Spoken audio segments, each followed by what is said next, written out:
ആകാശവാണി. നമസ്കാരം. പ്രാദേശിക വാർത്തകൾ വായിക്കുന്നത് സുധിൻ സെനുദ്ദീൻ.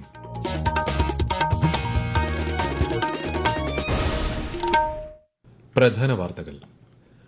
ദ്വിരാഷ്ട്ര സന്ദർശനത്തിന്റെ ഭാഗമായി റഷ്യയിലെത്തിയ പ്രധാനമന്ത്രി നരേന്ദ്രമോദിക്ക് ഊഷ്മള വരവേൽപ്പ്. റഷ്യൻ പ്രസിഡന്റ് വ്ളാഡിമിർ പുടിനുമായി പ്രധാനമന്ത്രി കൂടിക്കാഴ്ച നടത്തും. നീറ്റ് യുജി ചോദ്യപേപ്പർ ചോർച്ചയുമായി ബന്ധപ്പെട്ട് റിപ്പോർട്ട് സമർപ്പിക്കാൻ കേന്ദ്ര സർക്കാരിനും ദേശീയ പരീക്ഷാ ഏജൻസിക്കും സുപ്രീംകോടതിയുടെ നിർദ്ദേശം. സ്ത്രീകളുടെ ആർത്തവ അവധി സംബന്ധിച്ച് സംസ്ഥാനങ്ങളുമായി ചർച്ച ചെയ്ത് നയരൂപീകരണം നടത്താൻ കേന്ദ്ര സർക്കാരിനോട് നിർദ്ദേശിച്ച് സുപ്രീംകോടതി. ജൽജീവൻ പദ്ധതി നടത്തിപ്പിലെ അപാകതകൾ സംബന്ധിച്ച ഉപക്ഷേപത്തിന് അനുമതി നിഷേധിച്ചതിൽ പ്രതിഷേധിച്ച് നിയമസഭയിൽ പ്രതിപക്ഷ വാക്കൌട്ട്.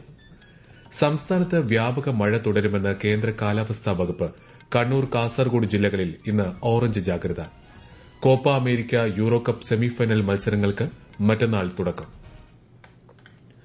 വാർത്തകൾ വിശദമായി. ദ്വിരാഷ്ട്ര സന്ദർശനത്തിന്റെ ഭാഗമായി റഷ്യയിലെത്തിയ പ്രധാനമന്ത്രി നരേന്ദ്രമോദിക്ക് ഊഷ്മള വരവേൽപ്പ്. ഗാർഡ് ഓഫ് ഓണർ നൽകിയാണ് അദ്ദേഹത്തെ മോസ്കോ വിമാനത്താവളത്തിൽ സ്വീകരിച്ചത്. റഷ്യൻ ഉപപ്രധാനമന്ത്രി ഡെനിസ് മാന്തുറോവ് ശ്രീ നരേന്ദ്രമോദിയെ സ്വീകരിക്കാൻ എത്തിയിരുന്നു. നാളെ നടക്കുന്ന 22ാമത് ഇന്ത്യ റഷ്യ വാർഷിക ഉച്ചകോടിയിൽ പങ്കെടുക്കുന്നതിനാണ് അദ്ദേഹം റഷ്യയിലെത്തിയത്. റഷ്യൻ പ്രസിഡന്റ് വ്ളാഡിമിർ പുടിനുമായി ശ്രീ മോദി ഇന്ന് കൂടിക്കാഴ്ച നടത്തും. പ്രാദേശിക, അന്താരാഷ്ട്ര പ്രാധാന്യമുള്ള സമകാലിക വിഷയങ്ങൾ നേതാക്കൾ ചർച്ച ചെയ്യും. വ്ളാഡിമിർ പുടിൻ ഒരുക്കിയ ഔദ്യോഗിക അത്താഴ വിരുന്നിലും ശ്രീ മോദി ഇന്ന് പങ്കെടുക്കും.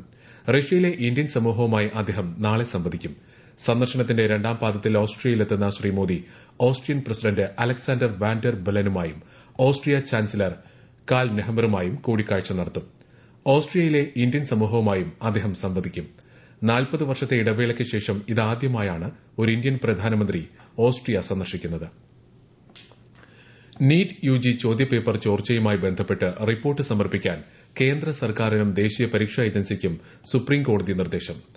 കേസിന്റെ ഇതുവരെയുള്ള അന്വേഷണ പുരോഗതി റിപ്പോർട്ട് സമർപ്പിക്കാൻ സിബിഐയോടും കോടതി ആവശ്യപ്പെട്ടു. ബുധനാഴ്ച വൈകിട്ട് 5 മണിക്ക് മുൻപ് റിപ്പോർട്ട് നൽകാനാണ് ഉത്തരവ്. ചീഫ് ജസ്റ്റിസ് ഡിവൈ ചന്ദ്രചൂഡ്, ജസ്റ്റിസുമാരായ ജെബി പർദിവാല, മനോജ് മിശ്ര എന്നിവരടങ്ങിയ ബെഞ്ചാണ് നീറ്റ് യുജി പരീക്ഷയുമായി ബന്ധപ്പെട്ട ഹർജികളിൽ വാദം കേട്ടത്. പരീക്ഷയുടെ പവിത്രത ഹനിക്കപ്പെട്ടെന്ന കാര്യം സുവ്യക്തമാണെന്നും എന്നാൽ പരീക്ഷ വീണ്ടും നടത്താൻ ഉത്തരവിടുന്നതിന് മുൻപ് ചോർച്ചയുടെ വ്യാപ്തി അറിയേണ്ടതുണ്ടെന്നും ചീഫ് ജസ്റ്റിസ് വ്യക്തമാക്കി. നീറ്റ് യുജി പരീക്ഷ റദ്ദാക്കുന്നത് ഏറ്റവും അവസാനത്തെ പരിഹാര മാർഗമായിരിക്കണമെന്നും കോടതി നിരീക്ഷിച്ചു. ഹർജികളിൽ വ്യാഴാഴ്ച വീണ്ടും വാദം കേൾക്കും. സ്ത്രീകളുടെ ആർത്തവ അവധി സംബന്ധിച്ച് സംസ്ഥാനങ്ങളുമായും ബന്ധപ്പെട്ടവരുമായും ചർച്ച ചെയ്ത് നയരൂപീകരണം നടത്താൻ കേന്ദ്ര സർക്കാരിനോട് നിർദ്ദേശിച്ച് സുപ്രീംകോടതി. ആർത്തവ അവധി നയം ആവശ്യപ്പെട്ടുള്ള പൊതുതാൽപര്യ ഹർജി തീർപ്പാക്കിക്കൊണ്ടാണ് ചീഫ് ജസ്റ്റിസ് ഡിവൈ ചന്ദ്രചൂഡ് അധ്യക്ഷനായ ബെഞ്ചിന്റെ നിർദ്ദേശം. ഇത് കോടതികൾ പരിശോധിക്കേണ്ട വിഷയമല്ലെന്ന് പറഞ്ഞ സുപ്രീംകോടതി ആർത്തവ അവധി സംബന്ധിച്ച കോടതി വിധി സ്ത്രീകളെ തൊഴിലിടങ്ങളിൽ നിന്നും ഒഴിവാക്കുന്ന വിധത്തിൽ പ്രതികൂലമായേക്കാമെന്നും നിരീക്ഷിച്ചു. ആർത്തവ അവധി നയത്തിൽ സംസ്ഥാന സർക്കാരുകൾ എടുക്കുന്ന സ്വതന്ത്ര തീരുമാനങ്ങളിൽ കോടതി നിർദ്ദേശം തടസ്സമാകില്ലെന്നും സുപ്രീംകോടതി പറഞ്ഞു. ജൽജീവൻ പദ്ധതി നടത്തിപ്പിലെ അപാകതകൾ സംബന്ധിച്ച ഉപക്ഷേപത്തിന് അനുമതി നിഷേധിച്ചതിൽ പ്രതിഷേധിച്ച് നിയമസഭയിൽ പ്രതിപക്ഷ വാക്കൌട്ട്. സഭാ നടപടികൾ നിർത്തിവയ്ക്കണമെന്ന് ആവശ്യപ്പെടുന്ന ഉപക്ഷേപത്തിനാണ് സ്പീക്കർ അനുമതി നിഷേധിച്ചത്. വിശദാംശങ്ങളുമായി ആകാശവാണി തിരുവനന്തപുരം ജില്ലാ പ്രതിനിധി രജു കോലിയക്കോട്.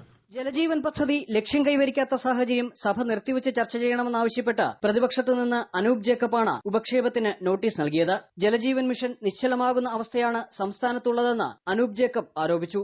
6 ലക്ഷം പുതിയ കണക്ഷൻ ലഭിച്ചവർക്ക് വെള്ളം ലഭിക്കുന്നില്ല എന്നും അനൂപ് ജേക്കബ് പറഞ്ഞു. കൃത്യമായ സർവേ നടത്താതെയാണ് സംസ്ഥാന സർക്കാർ ജലജീവൻ പദ്ധതി സമർപ്പിച്ചതെന്ന് പ്രതിപക്ഷ നേതാവ് വി ഡി സതീശൻ ആരോപിച്ചു. ജലജീവൻ പദ്ധതിയിലൂടെ 3.5 വർഷത്തിനിടെ 19.5 ലക്ഷം കണക്ഷൻ നൽകിയതായി മന്ത്രി റോഷി അഗസ്റ്റിൻ മറുപടിയായി പറഞ്ഞു. 2019 മുതൽ 2024 വരെ 9,730 കോടി രൂപ പദ്ധതിക്കായി ചെലവഴിച്ചു. കേന്ദ്രവിഹിതം പാഴാക്കിയെന്ന വാദം തെറ്റാണെന്നും മന്ത്രി പറഞ്ഞു. മന്ത്രിയുടെ മറുപടിയെ തുടർന്ന് നടപടികൾ നിർത്തിവെക്കണമെന്ന ഉപക്ഷേപത്തിന് സ്പീക്കർ അനുമതി നിഷേധിച്ചു. ഇതിൽ പ്രതിഷേധിച്ച് പ്രതിപക്ഷം സഭയിൽ നിന്നിറങ്ങിപ്പോവുകയായിരുന്നു. പക്ഷിപ്പനിയെക്കുറിച്ച് പഠിക്കാൻ നിയോഗിച്ച വിദഗ്ധ സംഘം സംസ്ഥാന സർക്കാരിന് റിപ്പോർട്ട് സമർപ്പിച്ചു. ദേശാടന പക്ഷികളിൽ നിന്നും വൈറസ് പടർന്നിരിക്കാമെന്നാണ് സംഘത്തിന്റെ കണ്ടെത്തൽ. അസുഖം ബാധിച്ച പക്ഷികളുടെ വിൽപ്പനയിലൂടെയും രോഗബാധയുള്ള പക്ഷികളെ മറ്റ് സ്ഥലങ്ങളിലേക്ക് മാറ്റിയതുമൂലവും വൈറസ് പടർന്നിരിക്കാമെന്നും റിപ്പോർട്ടിൽ പറയുന്നു. പക്ഷിപ്പനി പ്രതിരോധത്തിനും നിയന്ത്രണത്തിനും 2021 ദേശീയ കർമ്മ പദ്ധതി കർശനമായി പാലിക്കണമെന്ന് വിദഗ്ധ സമിതി നിർദ്ദേശിച്ചു. ഈ വാർത്തകൾ ആകാശവാണിയിൽ നിന്ന്. ഇന്ത്യൻ ഓയിൽ കോർപ്പറേഷന്റെ നേതൃത്വത്തിൽ നടക്കുന്ന സ്വച്ഛതാ വാരാചരണത്തിന്റെ ഉദ്ഘാടനം കേന്ദ്ര സഹമന്ത്രി സുരേഷ് ഗോപി പട്ടം കേന്ദ്രീയ വിദ്യാലയത്തിൽ നിർവഹിച്ചു. ശുചിത്വത്തിലേക്കുള്ള സുസ്ഥിരമായ മുന്നേറ്റം പ്രോത്സാഹിപ്പിക്കുന്നതിനെക്കുറിച്ചും വൃത്തിയുള്ളതും ആരോഗ്യകരവുമായ രാഷ്ട്രം കെട്ടിപ്പടുക്കേണ്ടതിന്റെ ആവശ്യകതയെക്കുറിച്ചും മന്ത്രി ചടങ്ങിൽ വിശദീകരിച്ചു. വിദ്യാർത്ഥികൾക്കും അധ്യാപകർക്കും മറ്റ് ജീവനക്കാർക്കും അദ്ദേഹം സ്വച്ഛതാ പ്രതിജ്ഞ ചൊല്ലിക്കൊടുത്തു. ചടങ്ങിന്റെ ഭാഗമായി വൃക്ഷത്തൈ നട്ട ശ്രീ സുരേഷ് ഗോപി വിദ്യാർത്ഥികൾക്ക് വൃക്ഷത്തൈകൾ സമ്മാനിച്ചു. ബിജെപി വിശാല സംസ്ഥാന നേതൃയോഗം പാർട്ടി അഖിലേന്ത്യാ അധ്യക്ഷനും കേന്ദ്ര ആരോഗ്യമന്ത്രിയുമായ ജെ.പി. നഡ്ഡ നാളെ തിരുവനന്തപുരത്ത് ഉദ്ഘാടനം ചെയ്യുമെന്ന് ബിജെപി സംസ്ഥാന അധ്യക്ഷൻ കെ. സുരേന്ദ്രൻ അറിയിച്ചു. ബിജെപിയുടെ പഞ്ചായത്ത് ഏരിയ പ്രസിഡന്റുമാർ മുതൽ സംസ്ഥാന ഭാരവാഹികൾ വരെ യോഗത്തിൽ പങ്കെടുക്കും. ലോക്സഭാ തെരഞ്ഞെടുപ്പിന്റെ വിജയത്തോടനുബന്ധിച്ച് പാർട്ടിയെ ശക്തമാക്കാനുള്ള തുടർ പ്രവർത്തനങ്ങൾ യോഗത്തിൽ ചർച്ച ചെയ്യും. തദ്ദേശ തെരഞ്ഞെടുപ്പിന്റെ മുന്നൊരുക്കങ്ങളും യോഗത്തിൽ ചർച്ചയാകുമെന്ന് ശ്രീ കെ. സുരേന്ദ്രൻ അറിയിച്ചു.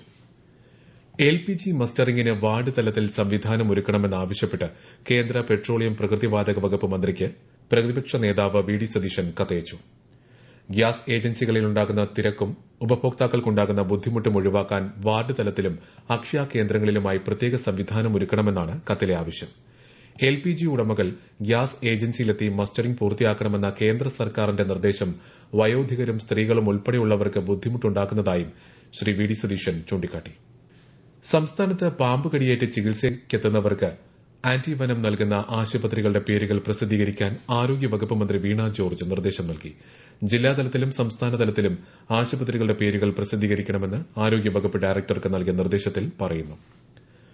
എല്ലാ ഭാഷകളും സംസ്കാരവാഹികളാണെന്നും മാതൃഭാഷയോടൊപ്പം സമ്പർക്ക ഭാഷയെന്ന നിലയിൽ ഹിന്ദിയും പഠിക്കണമെന്നും ഗവർണർ ആരിഫ് മുഹമ്മദ് ഖാൻ. കേരള ഹിന്ദി പ്രചാര സഭയുടെ 2023-24 വർഷത്തെ ബിരുദ സമർപ്പണ സമ്മേളനം ഉദ്ഘാടനം ചെയ്യുകയായിരുന്നു അദ്ദേഹം. ഒന്നിലധികം ഭാഷകൾ പഠിക്കുന്നത് വിജ്ഞാന വികസനത്തോടൊപ്പം മാനസിക സമ്മർദ്ദം കുറയ്ക്കാനും വിദ്യാർത്ഥികളെ സഹായിക്കുമെന്ന് ഗവർണർ പറഞ്ഞു. സംസ്ഥാനത്ത് അടുത്ത 5 ദിവസം ഇടിമിന്നലോട് കൂടിയ വ്യാപക മഴയ്ക്ക് സാധ്യതയെന്ന് കേന്ദ്ര കാലാവസ്ഥാ വകുപ്പ്. കണ്ണൂർ, കാസർഗോഡ് ജില്ലകളിൽ ഇന്ന് ഓറഞ്ച് ജാഗ്രത പ്രഖ്യാപിച്ചു. എറണാകുളം, തൃശൂർ, മലപ്പുറം, കോഴിക്കോട്, വയനാട് ജില്ലകളിൽ മഞ്ഞ ജാഗ്രതയാണ്. കേരള, കർണാടക, ലക്ഷദ്വീപ് തീരങ്ങളിൽ മത്സ്യബന്ധനത്തിന് പോകരുതെന്നും മുന്നറിയിപ്പുണ്ട്. കേരള, തമിഴ്നാട് തീരങ്ങളിൽ ശക്തമായ തിരമാലയ്ക്കും കടലാക്രമണത്തിനും സാധ്യതയുള്ളതിനാൽ തീരദേശവാസികൾ ജാഗ്രത പാലിക്കണം. കോപ്പ അമേരിക്ക യൂറോകപ്പ് സെമിഫൈനൽ മത്സരങ്ങൾക്ക് മറ്റന്നാൾ തുടക്കം. ബുധനാഴ്ച രാവിലെ 5:30 നടക്കുന്ന കോപ്പ അമേരിക്ക സെമിയിൽ അർജന്റീന കാനഡയെ നേരിടും. വ്യാഴാഴ്ച പുലർച്ചെയാണ് ഉറുഗ്വേ കൊളംബിയ രണ്ടാം സെമി. യൂറോകപ്പിൽ ബുധനാഴ്ച നടക്കുന്ന ആദ്യ സെമിയിൽ സ്പെയിൻ ഫ്രാൻസിനെ നേരിടും. ഇംഗ്ലണ്ടും ഹോളണ്ടും തമ്മിലാണ് വ്യാഴാഴ്ചത്തെ രണ്ടാം സെമിയിൽ ഏറ്റുമുട്ടുക. ഇന്ത്യ സിംബാബ്വെ ട്വന്റി ക്രിക്കറ്റ് പരമ്പരയിലെ 3ാം മത്സരം മറ്റന്നാൾ നടക്കും. 5 മത്സരങ്ങളുള്ള പരമ്പരയിൽ ഇരു ടീമുകളും ഓരോ മത്സരം വീതം വിജയിച്ചിട്ടുണ്ട്. രാജ്യത്തെ ഓഹരി വിപണികളിൽ നേരിയ നഷ്ടം. ബോംബെ ഓഹരി സൂചിക സെൻസെക്സ് 36 പോയിന്റ് നഷ്ടത്തിൽ 79,960-ലും ദേശീയ ഓഹരി സൂചിക നിഫ്റ്റി 3 പോയിന്റ് നഷ്ടത്തിൽ 24,320-ലും വ്യാപാരം അവസാനിപ്പിച്ചു. സ്വർണ്ണവില കുറഞ്ഞു. ഗ്രാമിന് 20 രൂപ കുറഞ്ഞ് 6,745 രൂപയും പവന് 160 രൂപ കുറഞ്ഞ് 53,960 രൂപയുമാണ് ഇന്നത്തെ വില. പ്രമുഖ നാട്ടിപ്പാട്ട് കലാകാരി കണ്ണൂർ മട്ടന്നൂരിലെ വി. പാർവതി മരസ്യാർ നിര്യാതയായി. 97 വയസ്സായിരുന്നു. ആകാശവാണി നാട്ടിപ്പാട്ട് കലാകാരിയാണ്. കണ്ണൂർ ആറളം പുനരധിവാസ മേഖലയിൽ കൈവശരേഖ അനുവദിച്ചിട്ടും ഭൂമിയിൽ താമസിക്കാത്തവരുടെ കൈവശരേഖ റദ്ദ് ചെയ്യുന്നതിനായി സർക്കാർ ഉത്തരവായി. താമസമാക്കാത്തവർക്ക് നേരത്തെ നോട്ടീസ് നൽകിയിരുന്നു. ഇതിൽ വ്യക്തമായ മറുപടി നൽകാത്ത 303 പേരുടെ ഭൂമി റദ്ദ് ചെയ്യുന്നതിനായി കണ്ണൂർ ITDP പ്രോജക്ട് ഓഫീസർ ശുപാർശ ചെയ്തിരുന്നു. പ്രധാന വാർത്തകൾ വീണ്ടും. ദ്വിരാഷ്ട്ര സന്ദർശനത്തിന്റെ ഭാഗമായി റഷ്യയിലെത്തിയ പ്രധാനമന്ത്രി നരേന്ദ്രമോദിക്ക് ഊഷ്മള വരവേൽപ്പ്. റഷ്യൻ പ്രസിഡന്റ് വ്ളാഡിമിർ പുടിനുമായി പ്രധാനമന്ത്രി കൂടിക്കാഴ്ച നടത്തും. നീറ്റ് UG ചോദ്യപേപ്പർ ചോർച്ചയുമായി ബന്ധപ്പെട്ട് റിപ്പോർട്ട് സമർപ്പിക്കാൻ കേന്ദ്ര സർക്കാരിനും ദേശീയ പരീക്ഷാ ഏജൻസിക്കും സുപ്രീംകോടതി നിർദ്ദേശം. സ്ത്രീകളുടെ ആർത്തവ അവധി സംബന്ധിച്ച് സംസ്ഥാനങ്ങളുമായി ചർച്ച ചെയ്ത് നയരൂപീകരണം നടത്താൻ കേന്ദ്ര സർക്കാരിനോട് നിർദ്ദേശിച്ച് സുപ്രീംകോടതി.